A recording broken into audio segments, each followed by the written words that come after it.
Kuppam Telugu Desam party కార్యాలయంలో media సమావేశం నిర్వహించారు. సమావేశంలో ఎమ్మెల్సీ ప్రభుత్వ విప్ కంచెల శ్రీకాంత్ మాట్లాడుతూ ప్రజలపై విద్యుత్ ఛార్జీల భారం తగ్గించాలనే లక్ష్యంతో ముఖ్యమంత్రి చంద్రబాబు నాయుడు కీలక నిర్ణయం తీసుకున్నారు. గత ప్రభుత్వాల హయాంలో పెరిగిన విద్యుత్ ఛార్జీల వల్ల ప్రజలు తీవ్ర ఇబ్బందులు ఎదుర్కొనగా వాటికి ముగింపు పలుకుతూ కూటమి ప్రభుత్వం ఛార్జీల తగ్గింపును అమలు చేసిందని అన్నారు.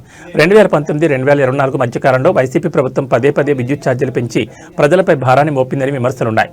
ముఖ్యంగా రైతులు, పేదలు, మధ్యతరగతి ప్రజలు అధిక విద్యుత్ బిల్లులతో ఆర్థికంగా నష్టపోయారు. 2024లో అధికారంలోకి వచ్చిన కూటమి ప్రభుత్వం ప్రజా సంక్షేమే లక్ష్యంగా విద్యుత్ రంగంలో సంస్కరణలు చేపట్టి జనవరి నుంచి యూనిట్కు తగ్గింపు అమలు చేయడం ద్వారా కోట్లాది వినియోగదారులకు ఊరట కల్పించిందని తెలిపారు.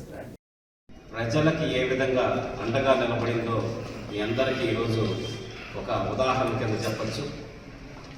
విద్యుత్ సంస్కరణలు అంటేనే ఈ ఆంధ్రప్రదేశ్ రాష్ట్రంలో మీరు డేటా తీసుకోండి. 1995కు ముందు చంద్రబాబు నాయుడు గారు ముఖ్యమంత్రి కాకముందు, అయిన తర్వాత ఆ రంగాన్ని ఏ విధంగా సంస్కరించి ఎటువంటి ఫలితాలు రాబట్టారు, అలాగే ట్రాన్స్మిషన్ లాసెస్ దగ్గర నుంచి ప్రతి ఒక్కటి కూడా ఒక ముఖ్యమంత్రి అయ్యి టెక్నికల్గా కూడా డేటాను తెప్పించుకొని వాటిని కూడా అరకెట్టడం ద్వారా సంవత్సరానికి 3,000 కోట్ల రూపాయలు సేవ్ చేసినటువంటి ఘనత 2014-19 మధ్య చంద్రబాబు నాయుడు గారు ఆ రోజు చేయటం జరిగింది.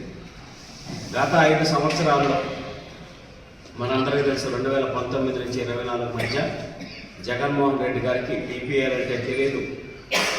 ఆ పవర్ పర్చేజ్ అగ్రిమెంట్స్ మొత్తాన్ని వాళ్ళు ఇబ్బంది పెట్టి వాళ్ళు కోర్టులకు వెళ్ళి ఆఖరికి సుప్రీంకోర్టులో ముట్టికాయలు వేయించుకొని 9,000 కోట్ల రూపాయల పైన ఆ కంపెనీలకి డబ్బులు ప్రజాదానాన్ని పే చేసినటువంటి పరిస్థితులు మనం చూసాం.